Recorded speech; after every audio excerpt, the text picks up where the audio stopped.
Hey Aquarius, I'm Eleanor and welcome to Peaches by Starlight Tarot. This is your weekly pick a card reading where we're talking about relationships and the star. The star is your monthly energy and it's going to be all about rejuvenation and renewal of hope and faith and relationships. This week is your energy about not having to do it alone and how you're connecting with others. And so these came out in your annual and your monthly, and they're linked below if you want to see those videos where I shuffle on camera. These cards come out and I talk more about them. Thank you to all my subscribers. I'm so happy you're here. And if you're new, welcome. And if you want to keep up with the weekly readings as they come out, please hit that subscribe button. If you hear something that is going to serve you on your path, please let me know by hitting the like button. And if you hear anything that you think will help someone else, please share my channel with them. If you have any questions, please put them in the comments and I'll do my best to answer them.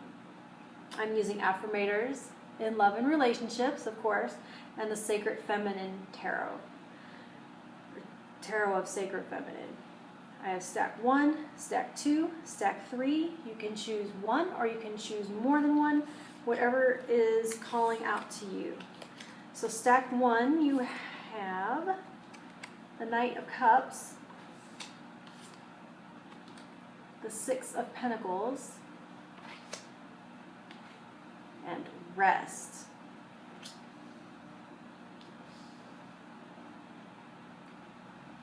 So this is all about what it takes to show up as a good partner and to do your part. And that is going to be talking about taking care of yourself and putting your physical needs first and making sure that you are filling your own cup. I'm not a giant Will Smith fan, but he did have something I read that he said it was a pretty good piece of relationship advice and wisdom, which is about not showing up to the table or showing up with your person with an empty cup and expecting them to fill it. It is still each of your own job to take care of yourself, to fill your own cup, to seek out your own happiness, and that no one else is ever responsible for your happiness. That's not the point of being in a relationship. You take care of your own happiness, and then you each show up with your full cups together. And that's how you become a power couple, and not each show up empty expecting the other one to pour from their empty cup, and then you end up with nothing. You end up with strife, and you end up with conflict. So make sure that it is, so this is a reminder that it isn't selfish. If you've been taught that it is selfish to take care of yourself first in a relationship, you've been taught the wrong way to be a good partner. Make sure you are filling your own cup with your health and with your happiness and all the things that you need, and take care of yourself, because if you're showing up expecting the other person to take care of you and they're doing the same, no one's getting taken care of. And if you can each take care of yourselves, then you get to show up as your best selves for each other. All right, stack 2, 5 of Wands, the Hierophant, Resilience. Resilience is going to be talking about how nothing is going to permanently harm you.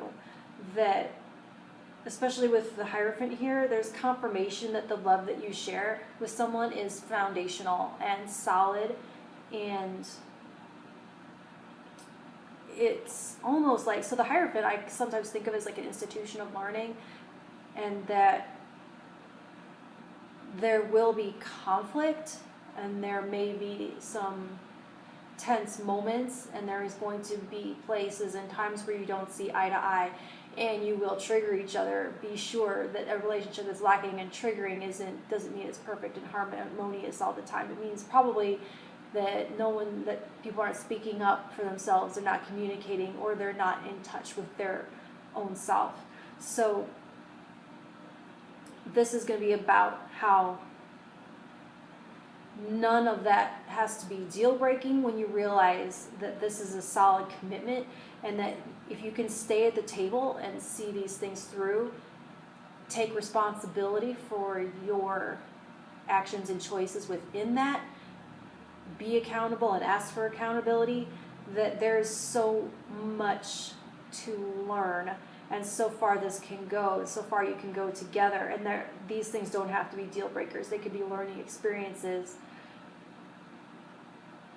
And I also want to mention not to use the threat of ending the relationship in these types of conflicts.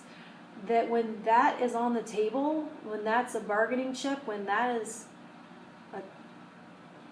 a game that you're playing, that someone thinks that if they don't get through this, that's the end, that takes away the safety of being able to grow the way this conflict can grow you.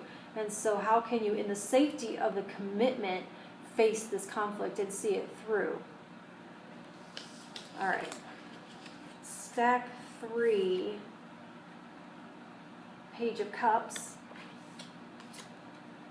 8 of Swords, wait and see.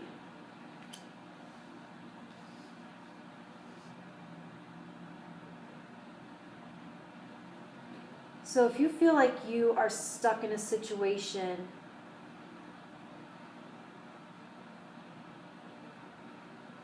you may be feeling stuck and feeling like there's no way out and you can't see the way out. And it may be that if you're looking around you, all you see are blockages and reasons that you can't move and things that are hemming you in, and just see the bars of a cage. And this is not only this card, see how she's looking up at that starlight? That's the starlight right here. That you are going to have to look up to see the way out. And with this Page of Cups, a wait and see, there's a call towards trust. So there is a new start coming. There is something new, a new journey, a new relationship, a new beginning, fresh eyes, a fresh perspective, that it's on its way. And that's going to require you to be patient and to not take action right away. Wait and see. I feel like there's a call here to not make assumptions. And like you may see certain blockages and assume that the whole thing is blockages. Like not being able to see the whole picture, and you see one blockage, one bar of a cage, and you may in your mind fill in the rest all yourself and assume that the cage goes all around you. And that's an assumption. And if you could be patient and wait and let the starlight illuminate the situation, you may see that you aren't trapped at all, and that the way free and the way clear is just in a different direction. And the way onto this new path is right there, but you just have to wait and be patient for the starlight to come out and illuminate that for you, and not to jump to conclusions and do it right away, because you it'll keep going. You're just going to hit that one bar of the cage, you're going to hit that one blockage and that one obstacle, and that will confirm and be a self-fulfilling prophecy of actually being stuck. So hang on and just wait for the starlight to come and show you the way, okay? All right, I'll talk to you in a week. Thank you.